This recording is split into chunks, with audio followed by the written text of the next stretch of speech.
There's a lie being told to us at the end of the social network, and it's not the one you think.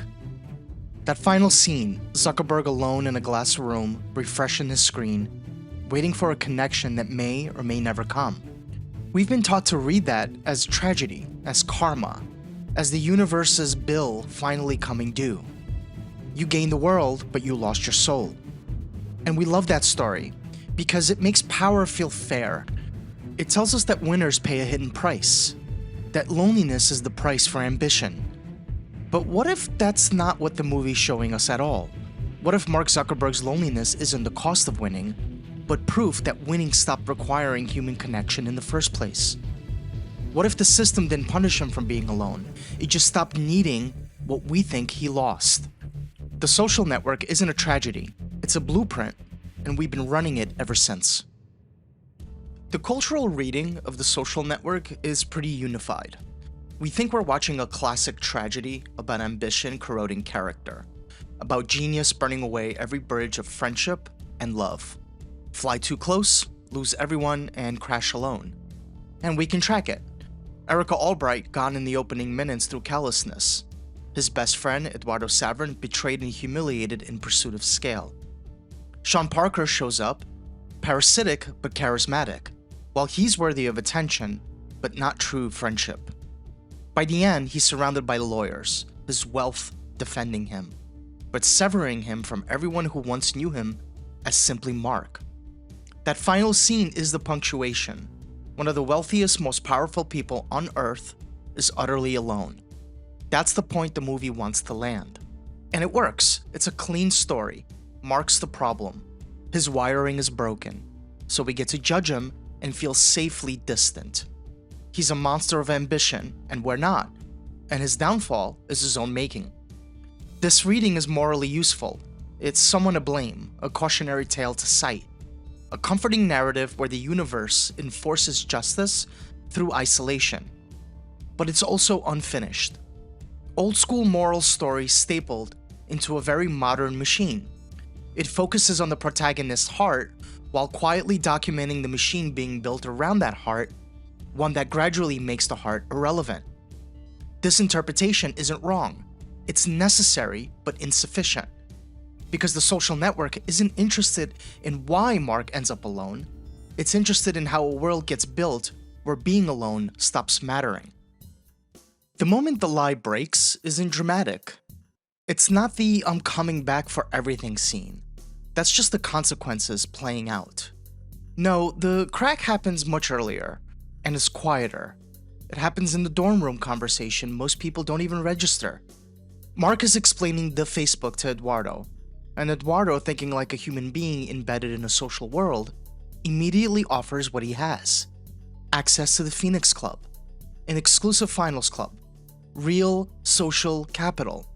He's offering his social bond, his reputation, his standing as an investment in what his friend is building. It's an act of friendship, of belief, of partnership. And Mark takes it. He doesn't say, "Great, this will help us build a community." He doesn't say this will help people connect. He doesn't really even acknowledge the gesture as friendship. Eduardo just offered his connections as capital to his friend. But what Mark heard is data point, access code, useful input. And that's the crack. The moment human relationships stop being the end goal and become raw material. Now here's what makes this scene so easy to miss. Mark isn't being cruel, he's not scheming, he's not even consciously calculating, he's genuinely excited about what they're building. But the logic underneath has already shifted. Eduardo is operating in a world where relationships are the point, where you help your friends, where social bonds matter for their own sake, where trust and loyalty are the foundation. Mark is already operating in a world where relationships are inputs, where what matters is what they unlock, where social bonds are leveraged, and where the foundation is the system itself. This isn't Mark having a moral failure. This isn't him going cold or losing his humanity. He's discovering a new set of rules. Rules where warmth isn't required, where connection is optional, where what the system actually runs on is growth, scale, and dominance. Human relationships is just one possible fuel source, and not necessarily the most efficient one. The old game ran on loyalty, trust, and reciprocity. This new game runs on leverage, speed, and optionality. And once you see the rules change happen, once you see the exact moment the old logic stops working and the new logic takes over, you can't unsee it. That dorm room scene isn't Mark becoming a villain. It's the world-changing operating systems, and he's the first one to boot it up. The world a social network documents isn't about code or ambition. It's about converting access, relationships, and identity into interchangeable leverage. And the core mechanism is elite access and what that grants you. There's an obsession with gates and gatekeepers. The Finals Club gate that rejects Mark, cementing his outsider status. The Winklevoss twins, Cameron and Tyler, who have direct access to the Harvard presidency, legacy privilege they use without even thinking about it. Sean Parker possessing the master key to Silicon Valley capital, to Napster mythology, to tech's entire myth-making engine. Even Eduardo's $19,000 is a form of access to the ability to actually function as a company and to be taken seriously. Mark's genius isn't social or emotional, it's systemic and architectural. He doesn't try to win the old game by getting into the Finals Club, by becoming the kind of person those gates open for. He builds a new, more compelling gatehouse entirely, the digital social network. A platform where he controls the rules, writes the code, and access flows through the systems he designs. This is conveyed very intentionally in the film. He doesn't need the Winklevoss' approval or partnership. He needs their idea, the concept of exclusivity as foundation, as the starter fuel. He takes the Harvard connection concept, the notion that social networks require real identity and institutional credibility, and executes it faster and more completely than they ever could. But he does need Sean Parker's chaotic access to venture capital and cultural cachet, despite Sean being a total wildcard according to Eduardo. The world Fincher and Sorkin show us isn't really about villains and victims, it's about incentives. It creates an environment, the possibility of going global, then asks, what traits survive here? In this environment, deep trust is a liability. It's cautious, it asks for fairness, it moves at human speed. What thrives? Optionality, leverage, and the ability to move fast and break things, including hearts, friendships, the people who got you there. And look, this isn't evil genius stuff, it's just math. The logic doesn't force Mark to betray Eduardo. It simply makes Eduardo's model, the slow approach, the business cards, the ad revenue, look like dead weight when Facebook could actually explode. Exclusion in this world isn't personal betrayal, it's an upgrade. You cut what's not working and you optimize what is. By the time Eduardo discovers his shares have been diluted from 34% down to 0.03%, the exclusion is so formalized, so wrapped in corporate structure and legal paperwork, it's nearly invisible as an emotional act. It's just business. The most insidious feature is how it turns human pain into paperwork. The shift from a relational world to a systemic one has a specific psychological signature. Not classic loneliness like the aching absence of loved ones, but something more modern, like turning feelings into tools. Mark's emotional range throughout isn't non-existent, but it's narrow. It's channeled. He rarely shows raw hurt, love, or rage. His primary emotions are frustration at inefficiency, the thrill of solving puzzles, and the cold burn of disrespect. When Erica dumps him in the opening scene at the bar, calling him an asshole and telling him that dating him is like dating a stairmaster, he doesn't weep or get drunk on self-pity. It'll be because you're an asshole. Instead, he blogs viciously about her, ranking her against other girls. Then crucially, he builds Face Mash, which was his way to process and externalize that rejection by ranking women across campus. Emotional injury converts immediately into fuel for new code. When Eduardo threatens the company by freezing the bank account, Mark's response isn't grief at a friendship ending. It's cold elimination of a potential threat. The initial erosion of their friendship happens off-screen, procedurally and mechanically. For Mark, losing Eduardo isn't the end of a friendship. It's a bug in the code. You patch it and you move on. The psychological cost? Identity turns into utility.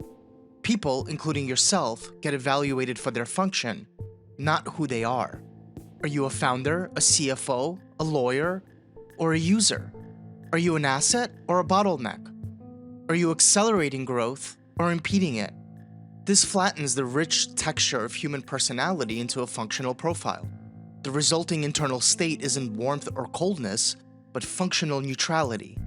And this leads to the ultimate shift, the replacement of attachment with optionality.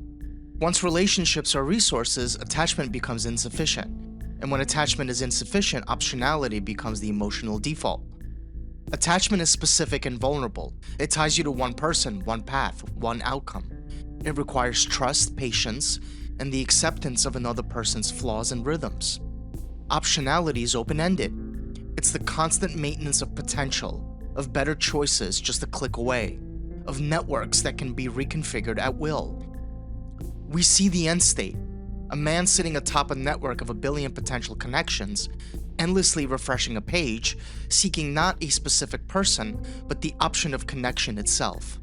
He sends a friend request to Erica Albright, the girl from the opening scene, the one who saw right through him, the one who called him exactly what he was. But he's not really seeking her.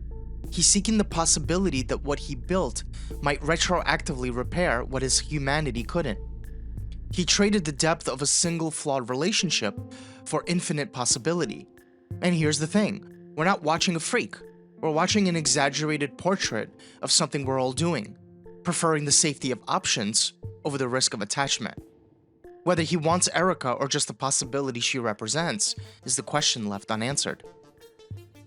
The genius of the social network is that this argument isn't just in the plot, it's engineered into the craft. How the movie is made proves that point. And here's what's wild. The movie sounds and looks mechanical. It's not even dialogue half the time. It's people firing information at each other.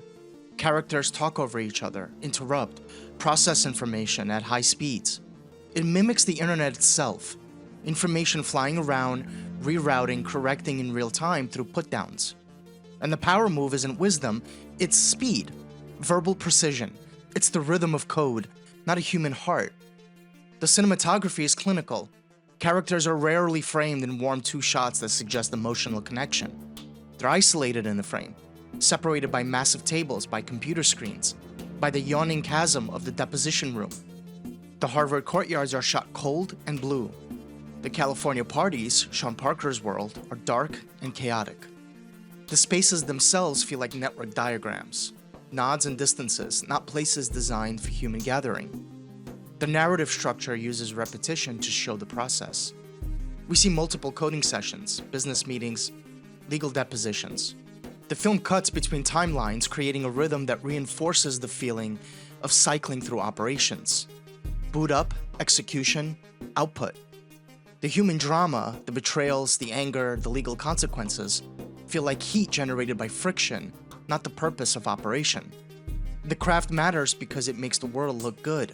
It makes the cold transactional reality feel sleek and inevitable. It trains our senses to accept this new rhythm as the rhythm of power, of modernity, of success. So why did we as a culture overwhelmingly buy the lonely winner interpretation? Why cling to the morality tale? Well, because the loneliness myth is our collective psychological insurance. It's a story we tell to protect ourselves from the harder truth. The myth does 3 things. First, it moralizes power. It insists that success comes with inherent punishment. This makes inequality feel fair and karmic. The billionaire suffers too, just differently. Second, it categorizes the winner. It locates the cause of isolation and personal brokenness, not in the structure they built. We say he's lonely because he's a jerk, not he operates in a world where being a jerk gets rewarded. And third, it reassures the rest of us. The person scrolling Instagram at 2 a.m. feeling inadequate can think, well, at least I have real friends. That billionaire is probably crying into his silk sheets. But here's what the myth actually does. Loneliness isn't the cost of the system, it's the story we tell so we don't have to interrogate it. The myth doesn't critique the game, it protects it. It wraps the cold reality in a soft, sad story that excuses it. The machine can grow, exclude, and instrumentalized because we tell ourselves it leaves its architects empty. The tragedy becomes the alibi. The loneliness becomes the tax that makes the whole thing feel morally balanced. This is why insisting the social network is a tech story or a Zuckerberg profile is a defensive move. To see it as a blueprint is to realize it's not about one man in a hoodie. It's about the quiet script running in our own lives, prioritizing followers over friends, networking over kingship, personal brand over personal integrity. We want it to be about him, so we don't have to see it as a mirror for us. So the final power is exactly that, a brutal mirror. It reframes the question, the old romantic question, which was what would you sacrifice for success? And this is where it gets uncomfortable. I hate how true this is, but the real question is, what have you already reclassified as a sacrifice when it's actually just an inefficient input? The question is no longer would you trade love for $1 billion? It becomes how often do you trade a deep conversation for the efficient broadcast of a tweet? How often do you choose the LinkedIn connection that might be useful over coffee with a friend who currently isn't? How often do you keep your options open to an app because it feels safer than the vulnerability of commitment? Even dating works like this now. You don't leave because it's bad, you leave because you can't stop wondering if there's something better one swipe away. We're not just copying Mark's personality, we're adopting the same operating system. We're doing exactly what Mark did, just on a smaller scale. We're optimizing for the peace of options over the pain and joy of attachment. We call this maturity, networking, playing the game. So the discomfort we're left with isn't about Mark Zuckerberg. The final beat isn't a man missing a girl. It's a man who's won total control, going through the motions of an old kind of connection, the friend request, inside a world that no longer knows what real connection is. So we've seen how the social network reframes the pinnacle of modern success. It shows a world where winning doesn't cost you your relationships, it just makes them unnecessary. You replace them with something cleaner, leverage. And this world, the one that quietly rewards efficiency over human mess, doesn't just live in startups or social networks. Next time, I want to look at a movie that hides that same logic inside romance and nostalgia, making it even more seductive and harder to see. In the meantime, please make sure to subscribe as we continue to build this channel and build this community of people who love to analyze our culture through the prism of film. Until next time, please take care of yourself.